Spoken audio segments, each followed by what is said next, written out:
Right, feel a bit flat today, but there we go, such is life. I mean, let me flip it around, I'll just talk you through what we're doing. I'll give you the whole story or the whole saga because it's definitely been one. So let me flip you around. Okay, so this is for a friend of mine. He's had his whole house redone, which all looks lovely. I'm sure you won't mind. He's had the whole thing, kit and caboodle all done. So as part of that, he did a new boiler and a new cylinder. Perfect. We didn't actually do any of the house plumbing. All we did was fit the boiler, bring out the zone valves and fit the cylinder. And then everything else was done by the plumber, the building firm that they used or whatever. And all the wiring was done by the electrician. So begins the saga. So the first thing that we got called out, he called me up and he said, we've got a few issues, nothing's really working like it should. And sure enough, he was right. So a few things that were really definitely not right. The boiler was just given a switch live, not a permanent live. I don't know why, but it was. The cylinder thermostat was not connected to anything. So the programmer was just directly wired into the zone valve. Yeah, it was a mess, and it still is. And they've been back and forwards, and then the Sparky decided to tell us that it was the cylinder stat that was broken. There's nothing wrong with the cylinder stat. Anyway, long story short, the owner just wants it sorted. And I was like, okay, cool. So I threw him a price over. What we're going to do is we're going to 4-pipe this. So this is an 8,000 30 kilowatt system boiler. We are going to put the internal diverter kit in that. Not dissimilar, depending on when this comes out. You may have seen it on the other video. That was the 4,000, this is the 8,000. They are different kits because obviously there's different pipe positions and all the rest of them. So we're going to 4-pipe this directly into the cylinder to give it its own loop. One of the big problems they were having here was that when the hot water was on, it was going, somehow, it was back feeding up the return of the heating. Okay, so what we did was to try and alleviate that issue short and sharp, was we put a non-return valve on the heating flow, the heating return for the upstairs radiators, which has worked, but has meant that I don't know whether it's because we put a double in or why, I don't really know, but ultimately at the moment he can't have heating on upstairs and downstairs at the same time. Downstairs has got radiators and underfloor, upstairs has just got radiators. So we are going to rip all the crap out. We're going to rewire the system to a degree. I don't necessarily need to rip absolutely everything out, but most of it is going to end up coming out. We have got 4-pipe, as I've said. We're going to move the hot water zone valve, which we no longer need because of the diverter valve in Worcester, and I have checked with Worcester, they don't want a zone valve when we're 4-piping, so I'll just do as I'm told. So we're going to use that zone valve and bang that onto the towel rail system, so it's got its own loop. And then we're going to wire in a twin channel programmer for the towel rails and the new hot water, get rid of that. What is that? Whole brand new system. That has obviously fallen off the back of a van somewhere. So anyway, that's what we're going to do today. So we're going to take you along. It's just me and Sam this morning. We're going to get on with that now. Something's running somewhere. I mean, even now, and this is after the electrician has fixed it. Flip around. So yeah, this is even after the electrician's fitted it. That hot water zone valve is on. Yeah.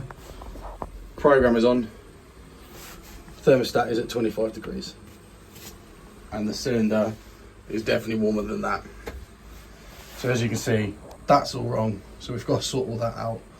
But the plan is basically here, we're just going to bang a cap on that to separate this coil. Get rid of this zone valve. This zone valve will move up onto our towel rail run, and then we'll bring this across here and our 2 pipes will drop here from our internal diverter, and then we'll do the same on the return and separate that. So that shouldn't take too long. I've just got to try and, like, we haven't got loads of space here. It looks like loads of space, but it's not. And you've got the water softener here and the underfloor and all the rest of it, and so we need to try and get it as tidy as possible. But I mean, I spoke to Jerome. Ultimately, he just wants it bloody working. So that's what we're going to do. And then that there is that double check valve that we put in. So I'm going to cut that out for now, and then see where we get to, and then fill it all back up, fire it all up, wire it all in. We'll test it all up and see if it works like we want it to. So yeah, stay tuned. Okay, phase 1 is complete. So we have cut out our hot water zone valve. We've drained down. We haven't actually drained down everything because everything's levered off. It's quite nice. I only have to drain down the boiler and what's in here. So I've pressed on a cap there. That was our flow. That's where the zone valve was, which at the moment is just tucked down over there because I'm going to unwire that and reuse that in a minute. And then down here is where the return was, and that is now cut off and capped as well. So next thing to do is to try and get that new zone valve on that piece of pipe there, which yeah, it's going to be a laugh, but we'll make it happen. And then once I've done that, I think it's then just wiring. So, fingers crossed.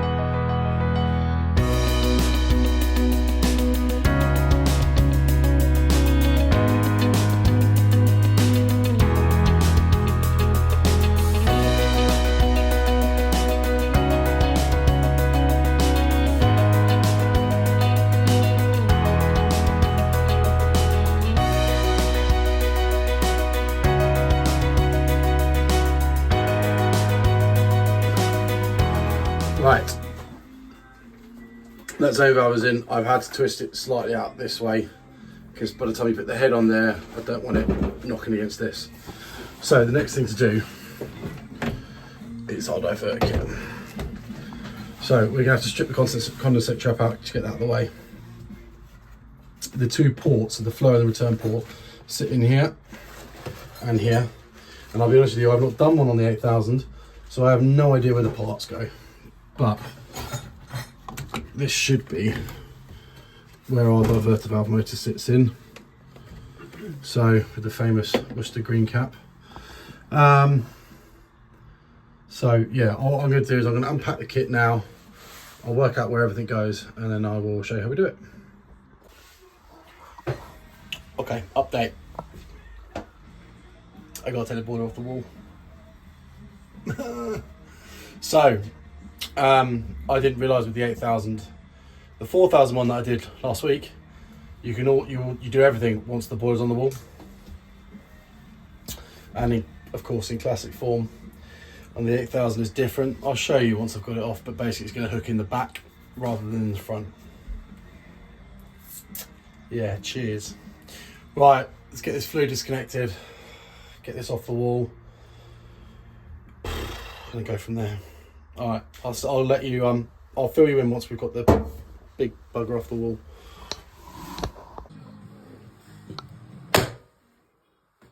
Okay, won't lie to you, this is my first time doing on this boiler, so I'm following the instructions. But effectively what we had to do,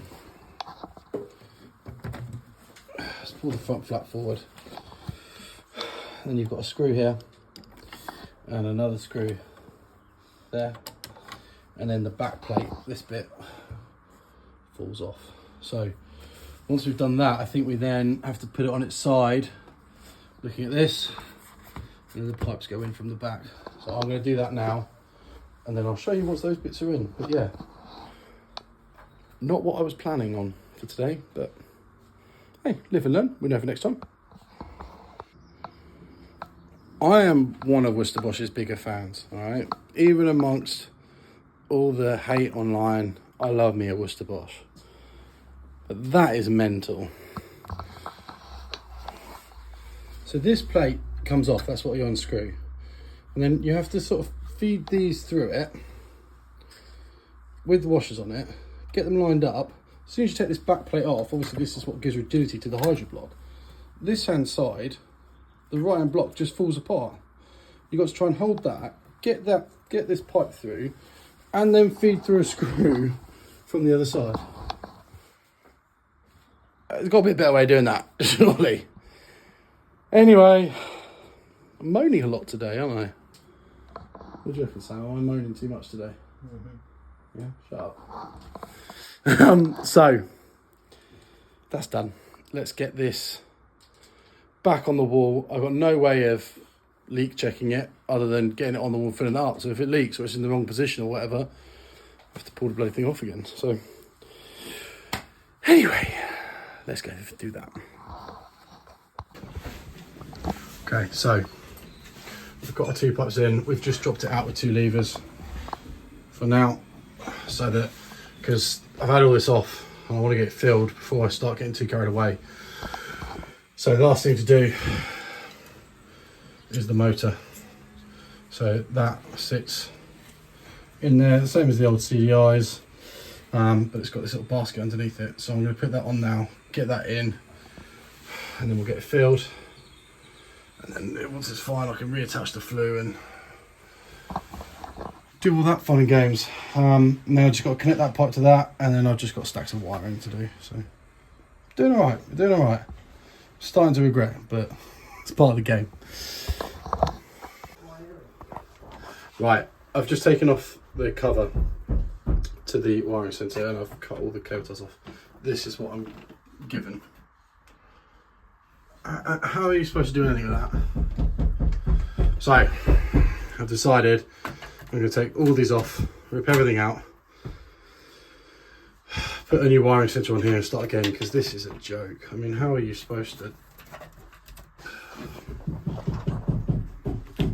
So, I'm going to rip all that out, start again, go back to basics, and then I know it's going to work. So, yeah, wish me luck.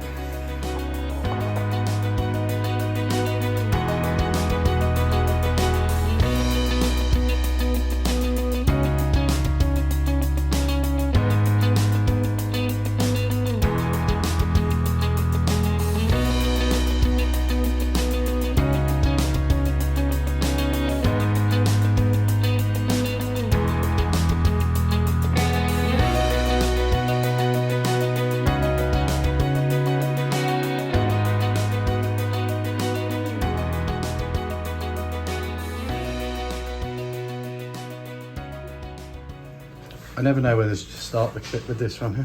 So that's all been rewired. I would love to have tidied this up even more, but I'm on a time constraint and I'm also on a budget, and I don't want to do more than we need to right now. It was more a case of getting it up and running. If at a later date I have some more time, I may come back and re-tidy some of this cabling up, but equally, as soon as these zone valves go, which they do, it would end up looking like this anyway. So rewired, new programmer on, twin channel tower houses this side. I've left my label maker at home, which is very annoying. Hot water over here, on the hot water, domestic hot water priority, through the coil, happy days, everybody's winning at life. Other than that, yeah, pretty straightforward stuff. We got there in the end. Oi! Oi! What are you spraying me for, bro? No, get on your hands and knees and do it. Don't swear, it's YouTube. Okay, we are done. Everything's working, everyone's happy.